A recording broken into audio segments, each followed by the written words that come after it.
بسم الله الرحمن الرحيم.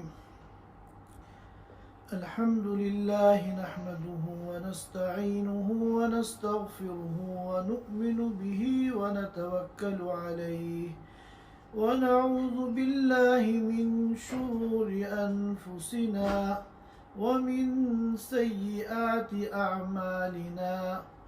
من يهده الله فلا مضل له ومن يضلله فلا هادي له ونشهد أن لا إله إلا الله وحده لا شريك له ونشهد أن سيدنا وحبيبنا ومولانا محمدا عبده ورسوله صلى الله تعالى عليه وعلى آله وأصحابه وبارك وسلم تسليما كثيرا كثيرا. أما بعد فأعوذ بالله من الشيطان الرجيم. بسم الله الرحمن الرحيم.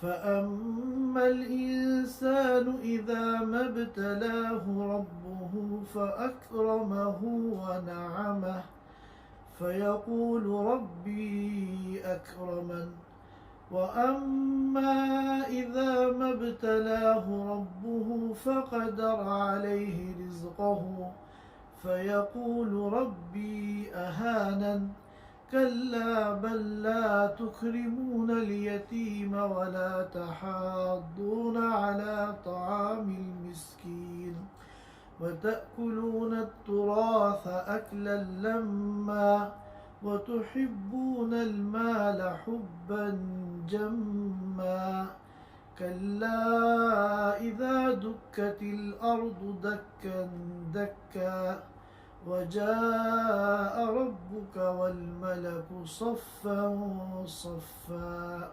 صدق اللہ العظیم.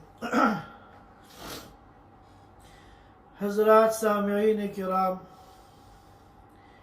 پچھلے ہفتے ہم لوگوں نے سورۃ الفجر کی تفسیر شروع کی تھی اور ابتدائی 14 آیتوں پر ہم لوگوں نے پچھلے ہفتے گفتگو کی تھی. آج انشاءاللہ 15ویں آیت سے 22ویں آیت تک ان آیات کریمہ کے مضمون کو اور ان کے مفہوم کو ہم لوگ سمجھنے کی کوشش کریں گے. پچھلی آیتوں کا خلاصہ یہ ہے کہ اللہ تعالی نے اس سورت کے شروع میں چند قسمیں کھائی ہیں اور ان قسموں کو کھانے کے بعد جو مضمون اللہ تعالیٰ بیان کرنا چاہتے ہیں اس مضمون کو اللہ تعالیٰ نے لفظوں میں بیان نہیں کیا اور لفظوں میں بیان کرنے کی کوئی ضرورت بھی نہیں تھی کیونکہ وہ ایسا موضوع تھا جو اس وقت ہر جگہ زیر بحث تھا. ظاہر ہے کہ جب انسان کوئی قسم کھاتا ہے تو قسم کھا کر کوئی بات بیان کرتا ہے، تو قسم کھا کر جو بات کہی جاتی ہے اس کو جواب قسم کہتے ہیں عربی زبان میں، یا مقسم علیہ کہتے ہیں. تو یہ جو جواب قسم ہے وہ یہاں لفظوں میں موجود نہیں ہے. تو گویا کہ اللہ تعالیٰ نے ان قسموں کو کھانے کے بعد فرمایا کہ دیکھو دنیا میں جب انسان مر جائیں گے تو ان کا دوبارہ زندہ ہونا اور میدان حشر میں جمع ہونا اور اپنے ہر چھوٹے بڑے عمل کا حساب دینا یہ سب برحق ہے. اس کے بعد اللہ تعالیٰ نے چونکہ اس صورت کے مخاطبین کفار مکہ ہیں، مشرکین مکہ ہیں، مکہ مکرمہ میں قیام کے دوران یہ صورت نازل ہوئی ہے، تو اللہ تعالیٰ نے ان کی مناسبت سے تین تاریخی قوموں کا تذکرہ کیا، قوم عاد کا، قوم ثمود کا اور فرعون کا۔ اور ان تینوں قوموں سے مشرکین مکہ خوب اچھی طرح واقف تھے، اپنے اشعار میں ان کا تذکرہ کرتے تھے، اپنی ادبی مجلسوں میں ان کا تذکرہ کرتے تھے، تو ان کے حالات سے، ان کے انجام سے وہ خوب واقف تھے۔ تو اللہ تعالیٰ نے ان تینوں قوموں کا تذکرہ کیا کہ دیکھو یہ کتنی طاقتور قومیں تھیں، مال و دولت کی بھی کمی نہیں تھی، اور جسمانی طاقت اور قوت کی بھی کوئی کمی نہیں تھی، اور ان کے پاس بڑے بڑے ہنر تھے، فن تھے۔ اس کے باوجود جب انہوں نے اللہ کی نافرمانی کی تو اللہ تعالیٰ نے ان قوموں کو تباہ کر دیا، برباد کر دیا، ہلاک کر دیا۔ فصب علیہم ربک سوط عذاب، اللہ نے اپنے عذاب کے کوڑے، اپنے عذاب کے ہنٹر ان کے اوپر چلائے، اور یہ قوم جو ہے تباہ ہو گئی، برباد ہو گئی، تاریخ کا ایک حصہ بن گئی۔ تو لہذا تم لوگ جو ہر اعتبار سے ان قوموں کے مقابلے میں کمتر ہو، تم بھی اگر اللہ کی نافرمانی کرو گے، اللہ کی اطاعت کو قبول نہیں کرو گے، تو تمہارا بھی وہی حشر ہوگا۔ یہ وہ مضمون ہے جو ان 14 آیتوں میں بیان کیا گیا ہے جن پر ہم نے پچھلے جمعے میں گفتگو کی تھی۔ اب یہاں سے اللہ تعالیٰ انسان کی ایک کمزوری کو بیان کر رہے ہیں،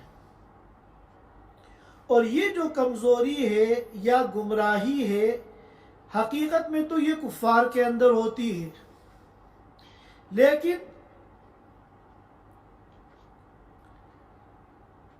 بعض مسلمان، بعض ایمان والے جن کا ایمان کمزور ہے یا جو اپنے دین میں مضبوط نہیں ہے، ان کے اندر بھی یہ گمراہی اور یہ کمزوری پائی جاتی ہے۔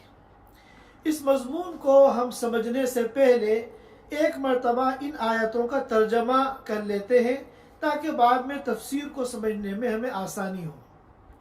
اللہ تعالیٰ فرماتے ہیں فَأَمَّا الْإِنسَانُ إِذَا مَا ابْتَلَاهُ رَبُّهُ فَأَكْرَمَهُ وَنَعَمَهُ فَيَقُولُ رَبِّي أَكْرَمَنِ، کہ انسان کا حال یہ ہے اذا ما ابتلاه ربه، جب انسان کا رب اس کو آزماتا ہے، امتحان لیتا ہے، فَأَكْرَمَهُ، چنانچہ امتحان کس طرح لیتا ہے کہ اس کو عزت دیتا ہے، اس کی تکریم کرتا ہے، وَنَعَمَهُ، اور اس کو نعمتیں دیتا ہے، فَيَقُولُ رَبِّي أَكْرَمَنِ، تو انسان یہ کہتا پھرتا ہے کہ میرے رب نے میرا اکرام کیا، میرا اعزاز کیا، میری قدردانی کی، مجھے نوازا۔ اور اس کے مقابلے میں وَأَمَّا الْإِنسَانُ إِذَا مَا ابْتَلَاهُ فَقَدَرَ عَلَيْهِ رِزْقَهُ، اور انسان جب اللہ تعالیٰ اس کو آزماتا ہے، کیسے؟ فَقَدَرَ عَلَيْهِ رِزْقَهُ، اس پر اس کے رزق کو تنگ کر دیتا ہے، فَيَقُولُ رَبِّي أَهَانَنِ، تو وہ یہ کہتا پھرتا ہے کہ میرے رب نے میری توہین کی، میرے رب نے مجھے ذلیل کیا، میرے رب نے میری ناقدری کی۔ کلا،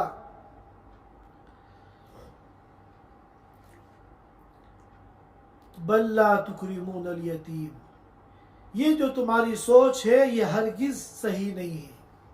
حقیقت یہ ہے کہ تم یتیم کا اکرام نہیں کرتے، یتیم کو عزت نہیں دیتے۔ وَلَا تَحَاضُّونَ عَلَى طَعَامِ الْمِسْكِينِ، اور مسکین کو کھلانے کی آپس میں ایک دوسرے کو ترغیب نہیں دیتے۔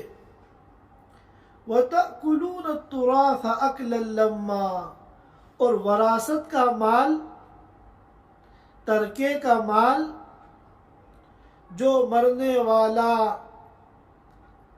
مرتے وقت اپنا مال چھوڑ کر جاتا ہے اور بعد میں وہ اس کے مخصوص رشتہ داروں میں تقسیم ہوتا ہے، اس کو ترکہ کہتے ہیں، وراثت کا مال۔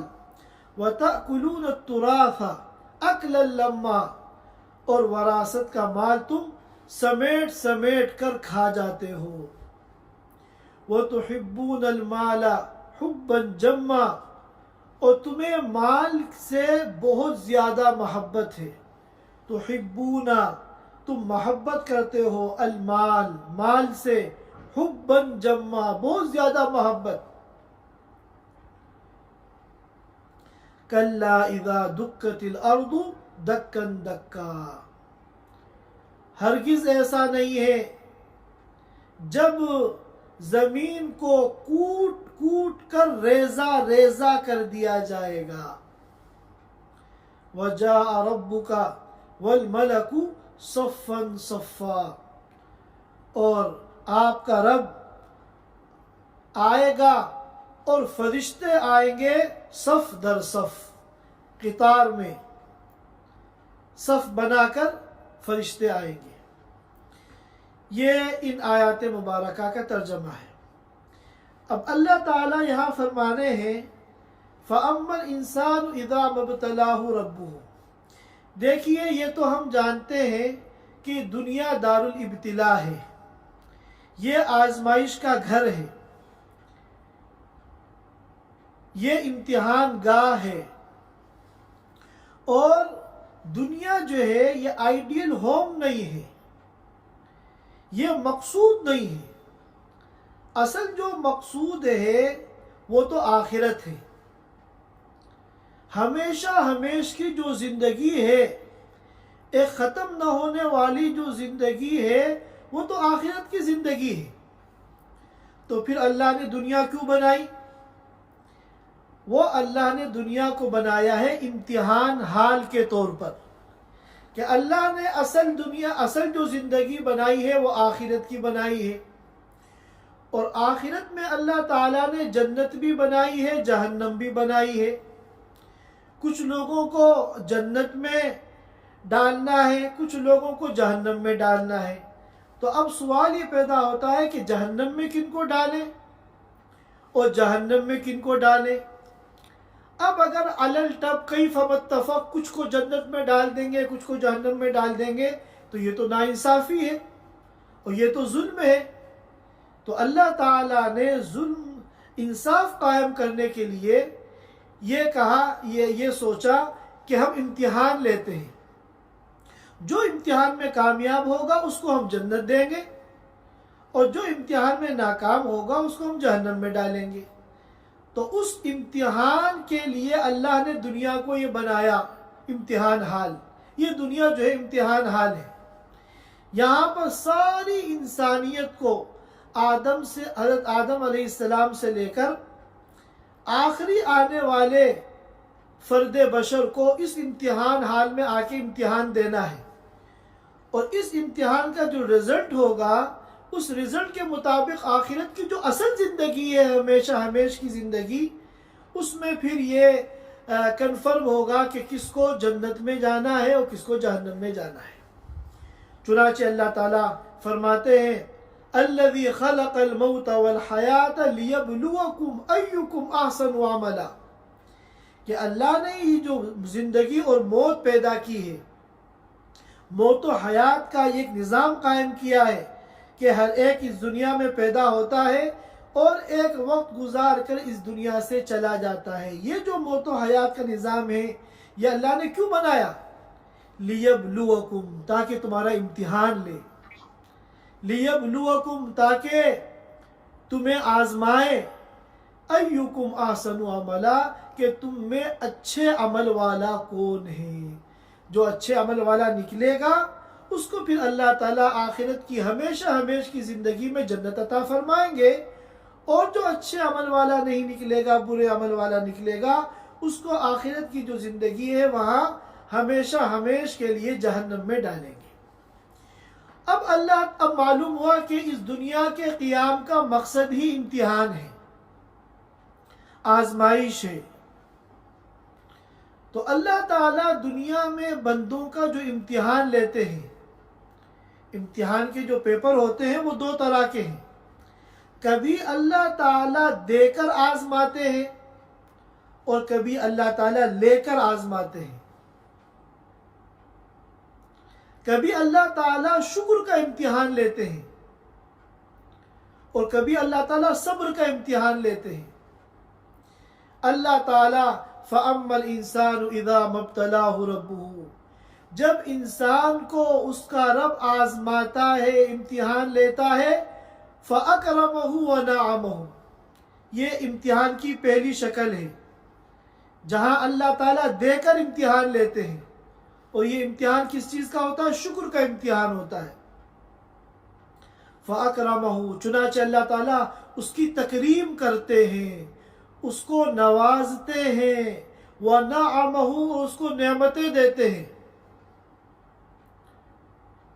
کسی کو مال و دولت کی شکل میں، کسی کو عزت و شہرت کی شکل میں، کسی کو منصب اور عہدے کی شکل میں، کسی کو جسمانی صحت اور خوبصورتی کی شکل میں. مختلف شکلوں میں اللہ پاک ان نعمتیں دے کر اس کو آزماتے ہیں. تو یہ انسان کیا کہتا ہے؟ فَيَقُولُ رَبِّي أَكْرَمَنِ، کہ میرے رب نے میرا اکرام کیا، میری قدر کی. کیا مطلب؟ مطلب یہ ہے کہ میں ان نعمتوں کا مستحق ہوں اور اللہ تعالیٰ نے مجھے یہ نعمتیں دے کر میرے حق کو ادا کیا ہے. یہ نہیں سوچتا کہ یہ جو مجھے نعمتیں مل رہی ہیں، یہ جو چاروں طرف سے میرے اوپر نعمتوں کی بارش ہو رہی ہے، کہ مجھے دولت بھی مل رہی ہے، عزت بھی مل رہی ہے اور مجھے اعلیٰ منصب بھی مل رہے ہیں، کہیں ایسا تو نہیں کہ اللہ میاں مجھے آزما رہے ہو، میرا امتحان لے رہے ہو. تو اس امتحان میں کامیابی کی شکل کیا ہے؟ کہ بندہ اپنی ذات پر غرور نہ کرے اور یہ کہے اے اللہ میں تو کسی بھی نعمت کا مستحق نہیں ہوں، یہ جو کچھ تو نے دیا ہے یہ تیرا فضل ہے اور تیرا کرم ہے جو تو نے مجھ کو بلا استحقاق دیا ہے. اور پھر ان نعمتوں کو اللہ کی مرضی کے مطابق استعمال کرے. جو ایسا کر لے گا وہ اس امتحان میں، اس ایگزام میں وہ پاس ہو جائے گا. پھر دوسرا پیپر، اس دوسرے پیپر میں جس چیز کا ایگزام ہوتا ہے وہ صبر ہے. وَأَمَّا إِذَا مَبْتَلَاهُ، اور جب اللہ تعالیٰ انسان کو آزماتے ہیں، امتحان لیتے ہیں، کیسے؟ فَقَدَرَ عَلَيْهِ رِزْقَهُ، چنانچہ اس پر اس کے رزق کو تنگ کر دیتے ہیں. رزق سے مراد انسان کی تمام ضرورتیں ہیں. اس کے اوپر حالات آ جاتے ہیں، پریشانیاں آ جاتی ہیں، فقر آ جاتا ہے، غربت آ جاتی ہے، ملازمت اور عہدے چھوٹ جاتے ہیں، بیماریاں آ جاتی ہیں اور مختلف قسم کی دنیا کی تکلیفیں اور پریشانیاں ہیں وہ اس پر آ جاتی ہیں. تو انسان کیا کہتا ہے؟ یعنی ان آیتوں میں جو حال بیان کیا گیا ہے یہ کافروں کا ہے، یہ ان ایمان والوں کا ہے جن کا ایمان کمزور ہے. تو کیا کہتا ہے یہ انسان؟ فَيَقُولُ رَبِّي أَهَانَنِ، کہ میرے رب نے میری توہین کی، میرے رب نے ناحق مجھے ذلیل کیا، میرے رب نے میری ناقدری کی. حالانکہ ہونا یہ چاہیے کہ وہ اپنے گریبان میں جھانکے اور اپنے گناہوں سے توبہ کرے اور اللہ تعالیٰ کے احکام پر عمل کرے، بجائے اس کے کہ وہ یہ سمجھتا ہے کہ میں تو نعمتوں کا مستحق ہوں، اب اگر مجھ سے نعمتیں چھینی ہیں اس کا مطلب یہ ہے میرے ساتھ زیادتی ہو رہی ہے، نعوذ باللہ. تو یہ جو انسانی سوچ ہے اس کے اندر دو دو گمراہیاں ہیں، اس کے اندر دو گمراہیاں ہیں، دو غلط فہمیاں ہیں انسان کی۔ ایک غلط فہمی تو یہ ہے کہ وہ یہ سمجھ رہا ہے کہ میں نعمتوں کا مستحق ہوں، اب اگر نعمتیں مجھے ملیں گی تو گویا کہ میرا حق مجھے ملا ہے، یہ میرا حق لازم ہے، اور اگر نعمتیں مجھ سے چھینی جائیں گی تو گویا کہ میرے ساتھ زیادتی ہو رہی ہے، میری ناقدری ہو رہی ہے، میری حق تلفی ہو رہی ہے۔ حالانکہ حقیقت یہ ہے کہ ما اصابک من حسنۃ فمن اللہ، کوئی بھی اگر نعمت تمہیں ملتی ہے تو اس میں تمہارا اپنا کوئی کمال نہیں ہے، تمہارا اپنا کوئی استحقاق نہیں ہے، بلکہ وہ نعمت کیسی ہے؟ فمن اللہ، صرف اللہ کے فضل و کرم سے ہے۔ وما اصابک من سیئۃ فمن نفسک، اور جو بھی کوئی تکلیف تمہیں پہنچتی ہے فمن نفسک، تو تمہارا نفس اس کا ذمہ دار ہے، تمہارے اپنے گناہوں اور کرتوتوں کا نتیجہ ہے۔ ایک غلط فہمی اور ایک گمراہی تو یہ ہے۔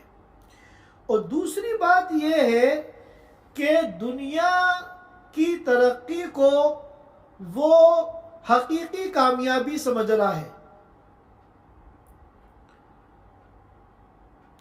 اور دنیا کی تنزلی کو حقیقی ناکامی سمجھ رہا ہے۔ حالانکہ دنیا کا ملنا یہ کوئی کامیابی کی دلیل نہیں ہے، اور دنیا کا چھننا یہ کسی ناکامی کی دلیل نہیں ہے۔ وہ یہ سمجھ رہا ہے کہ اگر مجھے مل رہا ہے تو یہ دلیل اس بات کی کہ میں اللہ کی یہاں مقبول ہوں۔ ایسا نہیں ہے۔ اگر ایسا ہوتا تو فرعون کو تو ایک گھونٹ پانی کا بھی اللہ نہ دیتے، اور انبیاء جو ہے دنیا میں مزے کرتے۔ حالانکہ ہم دیکھتے ہیں فرعون جو اللہ کا اتنا بڑا نافرمان کہ جس نے خدائی کا دعویٰ کر دیا، اللہ نے اس کو ایسی ایسی نعمتیں دی، ایسے ایسے محل دیے، نوکر چاکر درباری اور کھانے پینے کی فراوانی، اتنا بڑا اللہ کا نافرمان، مگر اللہ تعالیٰ نے نعمتوں کا ڈھیر لگا دیا اس کے سامنے۔ اور انبیاء کرام جو اللہ کے انتہائی نیک اور مقبول بندے ہیں، کیسی کسی تکلیفیں دنیا میں اٹھائیں، یہاں تک کہ خاتم الانبیاء والمرسلین رسول اللہ صلی اللہ علیہ وسلم نے فاقے کیے، اور بعض انبیاء پر ایسی آزمائشیں آئیں کہ ان کو آری سے چیر کر ان کے جسم کے 2 ٹکڑے کر دیے گئے۔ تو معلوم ہوا کہ دنیا کی خوشحالی یہ حقیقی کامیابی نہیں ہے، اور دنیا کی بدحالی یہ حقیقی ناکامی نہیں ہے، یہ حقیقی ناکامی نہیں ہے۔ اسی لیے ایک موقع پر اللہ تعالیٰ نے قرآن میں ارشاد فرمایا، لا یغرنک تقلب الذین کفروا فی البلاد، یہ کافر لوگ جو ملکوں میں گھومتے پھرتے ہیں، بڑے بڑے ملکوں کے، دور دراز ملکوں کے سفر کرتے ہیں اور اپ ڈاؤن کرتے ہیں گھومنے کے لیے، تجارت کے لیے، بزنس کے لیے، یہ چیز آپ کو دھوکے میں نہ ڈال دے۔ اس زمانے میں تو ایک ملک سے دوسرے ملک میں جانا اتنا آسان نہیں تھا۔ آج کے دور میں تو یہ ایک فیشن بن گیا ہے، بلا ضرورت اگر آپ کے پاس پیسہ ہے، دولت ہے، فراوانی ہے، تو آپ دنیا کے خوبصورت ملکوں کے سفر کرتے ہیں، اس پہ فخر کرتے ہیں، جہاز کا فوٹو آپ سوشل میڈیا پہ لگاتے ہیں، اس ملک میں جہاں خوبصورت مقامات پہ آپ جاتے ہیں اس کا آپ ایڈورٹائز کرتے ہیں سوشل میڈیا وغیرہ پر، اور جو غریب لوگ ہوتے ہیں وہ حسرت سے اس کو دیکھتے ہیں۔ تو یہ جو صورتحال ہے کہ لا یغرنک تقلب الذین کفروا فی البلاد، کافروں کا بڑے شہروں میں ملکوں میں گھومنا پھرنا اور سفر کرنا یہ آپ کو دھوکے میں نہ ڈال دے. فرمایا متاع قلیل، یہ جو ان کی خوشحالی نظر آ رہی ہے اور وہ بڑے بڑے ملکوں کے سفر کر رہے ہیں، یہ متاع قلیل، یہ تو بہت معمولی سا سامان ہے. ثم مأواہم جہنم، پھر ان کا جو ٹھکانہ ہے وہ جہنم ہے. وبئس المہاد، کتنا برا ان کا جو ہے ٹھکانہ ہے. یہ وہ آیت کریمہ ہے کہ اللہ کے رسول صلی اللہ علیہ وسلم اس کا مراقبہ فرماتے تھے، اس کے مضمون میں غور فرماتے تھے، تدبر فرماتے تھے، اور تہجد کی نماز میں اہتمام سے اس آیت کریمہ کو پڑھتے تھے. تو معلوم ہوا کہ دنیا کی کثرت اور دنیا کی قلت یہ نہ کامیابی ناکامی کا معیار ہے اور نہ اللہ تعالیٰ کی رضا اور ناراضگی کا معیار ہے. یہی تو وجہ ہے کہ اللہ کے رسول صلی اللہ علیہ وسلم نے ایک موقع پہ فرمایا کہ فقراء مہاجرین، یعنی جو مہاجرین مکے سے مدینے آئے تھے، ان میں جو غریب لوگ ہیں فقراء، وہ اغنیاء مہاجرین یعنی مالدار مہاجرین سے 40 سال پہلے جنت میں جائیں گے. اور اسی طرح ایک حدیث ہے جس کو امام احمد بن حنبل نے نقل کیا ہے اور ترمذی میں بھی ہے کہ اللہ کے رسول صلی اللہ علیہ وسلم نے فرمایا کہ اللہ تعالیٰ جس سے محبت کرتے ہیں، اللہ تعالیٰ جس بندے کو چاہتے ہیں، اس کا دنیا سے پرہیز کراتے ہیں. جس طرح کے ایک بیمار یعنی جس کو پانی نقصان دیتا ہو، جس طرح ایک بیمار کو پانی سے پرہیز کرایا جاتا ہے، اس طرح اللہ تعالیٰ اپنے محبوب بندے کو دنیا اور دنیا کی جو یہ چمک دمک ہے اس سے پرہیز کراتے ہیں. تو معلوم ہوا کہ دنیا کا زیادہ ہونا یہ اللہ کی رضا اور عند اللہ مقبولیت اور حقیقی کامیابی کی دلیل نہیں ہے.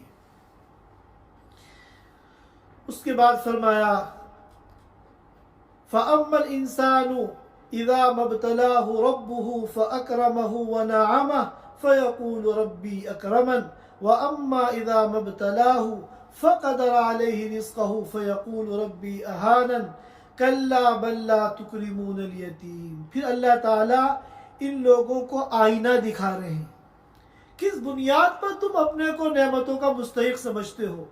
کبھی اپنے کرتوتوں پہ نگاہ ڈالی ہے تم نے؟ کَلَّا بَل لَّا تُكْرِمُونَ الْيَتِيمَ، ہرگز ایسا نہیں ہے جیسا تم سوچتے ہو، بلکہ حقیقت یہ ہے کہ تم لا تکریمون الیتیم، کس یتیم کی عزت نہیں کرتے، یتیم کا اکرام نہیں کرتے، یتیم کے حقوق کا خیال نہیں کرتے. وَلَا تَحَاضُّونَ عَلَى طَعَامِ الْمِسْكِينِ، اور مسکین کو کھانا کھلانے کی ایک دوسرے کو ترغیب نہیں دیتے. ظاہر ہے کہ جس کو اللہ نے مال دیا ہے وہ اپنی حیثیت کے مطابق غریبوں کو کھلائے پلائے، اللہ کے راستے میں خرچ کرے، اور جس کی حیثیت نہیں ہے، جس کے پاس مالی وسعت نہیں ہے، تو کم از کم وہ اتنا تو کرے کہ دوسروں کو یعنی باحیثیت لوگوں کو ترغیب دے. کیونکہ الدال علی الخیر کفاعلہ، خیر کی رہنمائی کرنے والے کو بھی وہی ثواب ملتا ہے جو خیر کرنے والے کو ملتا ہے. تو اگر کرنے کی استعداد نہیں ہے، تمہارے پاس پیسہ اور مال و دولت نہیں ہے، تو تم دوسروں کو ترغیب دو تاکہ وہ مسکینوں کو کھانا کھلائیں، اور ان کی تمہارے کہنے پر ان کے کھانا کھلانے سے تم بھی اس اجر کے مستحق بن جاؤ. یہ دونوں وہی باتیں ہیں، یتیم کے ساتھ حسن سلوک اور مسکین کو کھانا کھلانا، جو سورۃ الماعون میں بھی یہ دونوں باتیں آئی ہیں. أَرَأَيْتَ الَّذِي يُكَذِّبُ بِالدِّينِ فَذَلِكَ الَّذِي يَدُعُّ الْيَتِيمَ وَلَا يَحُضُّ عَلَى طَعَامِ الْمِسْكِينِ. اور اس کے بعد پھر فرمایا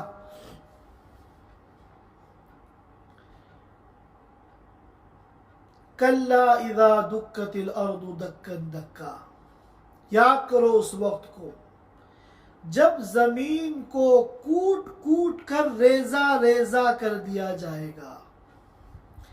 دیکھیے اس وقت اگر ہم زمین کو دیکھیں پوری دنیا میں تو زمین جو ہے ایک لیول کی نہیں ہے۔ زمین کے اوپر اونچے نیچے مکانات بنے ہوئے ہیں، اونچی اونچی بلڈنگیں بنی ہوئی ہیں، جگہ جگہ پہاڑ ہیں، ایک لیول پوری زمین کا نہیں ہے۔ لیکن جب قیامت آئے گی تو پوری زمین کو اس پہ جو بڑے بڑے پہاڑ اور بلڈنگیں وغیرہ ہیں ان کو کوٹ کوٹ کر ریزہ ریزہ کر دیا جائے گا، اور پھر پوری جو زمین ہے ایک لیول کی ہو جائے گی، جس کی تفصیل سورہ طٰہٰ میں ہے۔ وَيَسْأَلُونَكَ عَنِ الْجِبَالِ فَقُلْ يَنْسِفُهَا رَبِّي نَسْفًا فَيَذَرُهَا قَاعًا صَفْصَفًا لَا تَرَىٰ فِيهَا عِوَجًا وَلَا أَمْتًا، پھر پوری زمین میں کوئی ابھار اونچا نیچا بھی نظر نہیں آئے گا، کوئی ٹیڑھا پن بھی نظر نہیں آئے گا۔ لا ترى فيها عوجا ولا امتا، پوری زمین برابر ہو جائے گی۔ وجاء ربك والملك صفا صفا، اور قیامت کے دن آپ کا رب آئے گا۔ کس طرح آئیں گے؟ اللہ تعالیٰ اپنے شایع نشان آئیں گے۔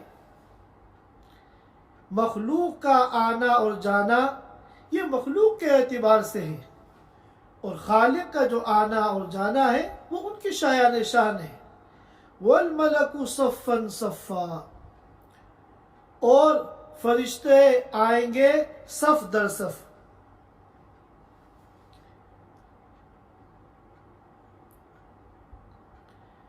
وَجِيءَ يَوْمَئِذٍ بِجَهَنَّمَ، اس کی اگلی آیت ہے، اور اس دن جہنم کو لایا جائے گا۔ اس پر انشاءاللہ ہم اگلے جمعے میں بات کریں گے۔ بہرحال وجاء ربک والملک صفا صفا، یہ آپ حضرات کو معلوم ہے کہ جب تمام انسانوں کو دوبارہ زندہ کیا جائے گا اور میدان حشر میں لا کر سب کو کھڑا کر دیا جائے گا تو عجیب نفسی نفسی کا عالم ہوگا، بدحواسی کا عالم ہوگا۔ کوئی بہت خطرناک امتحان اگر شروع ہونے والا ہو تو ہم چاہے کتنے آرام دہ کمرے میں، ایئر کنڈیشن میں، اعلیٰ قسم کے صوفے میں بیٹھ کے اس امتحان کا انتظار کر رہے ہوں، طبیعت کتنی گھبراتی ہے، پریشان ہوتی ہے، ٹینشن ہوتی ہے۔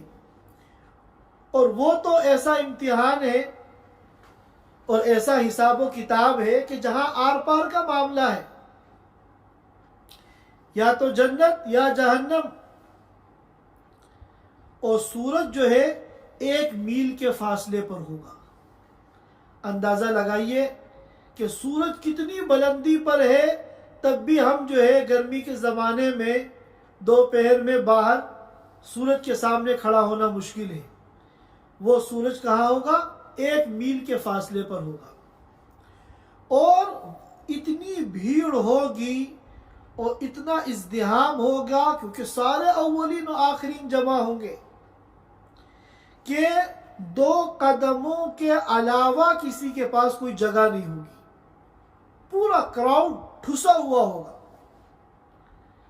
یہ نہیں کہ آپ ٹہل لیں یا بیٹھ جائیں یا اپنی جگہ سے آگے پیچھے ہو جائیں، نہیں، بس 2 قدم کی جگہ ہے، اسی پہ آپ کو کھڑا رہنا ہے۔ اور کتنا وقت گزرے گا اس کیفیت میں؟ 40 سال گزریں گے۔ یہ حالت 40 سال تک رہے گی۔ لوگ اتنے پریشان ہو جائیں گے میدان حشر کی اس ہولناکی سے کہ کہیں گے کہ اے اللہ اگر تجھے ہمیں جہنم میں ڈالنا ہے تو جہنم میں ڈال دے، مگر یہاں سے ہمیں نکال دے۔ پھر لوگ جب دیکھیں گے 1 سال، 2 سال، 10، 20، 30، 40 سال ہو گئے، اب آپ اندازہ لگائیے کیا کیفیت ہوگی، کیا صورتحال ہوگی۔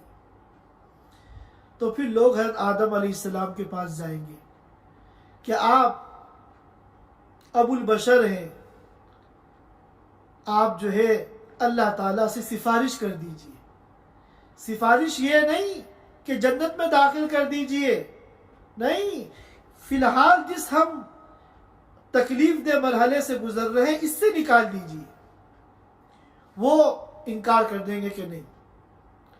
پھر دیگر جو اولو العزم انبیاء ہیں ایک ایک کر کے ان کے پاس جائیں گے، ہر ایک انکار کر دے گا کہ نہیں، میں کچھ نہیں کر سکتا۔ حتیٰ کہ آخر میں سید الاولین والآخرین رسول اللہ صلی اللہ علیہ وسلم کے پاس لوگ جائیں گے کہ آپ ہی سفارش کر دیجئے، اللہ تعالیٰ اس پریشانی سے ہمیں نکال دے۔ تو آپ صلی اللہ علیہ وسلم فرمائیں گے ٹھیک ہے انشاءاللہ میں سفارش کروں گا۔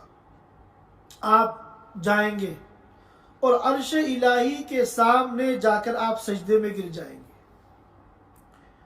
اور 1 ہفتے تک آپ سجدے میں گرے رہیں گے، سجدے میں پڑے رہیں گے، اور اس سجدے کی جو تسبیحات ہیں وہ اللہ تعالیٰ اس وقت آپ پر القاء فرمائیں گے، اسی وقت آپ پر القاء ہوگی اور آپ ان تسبیحات کو اس سجدے میں پڑھیں گے۔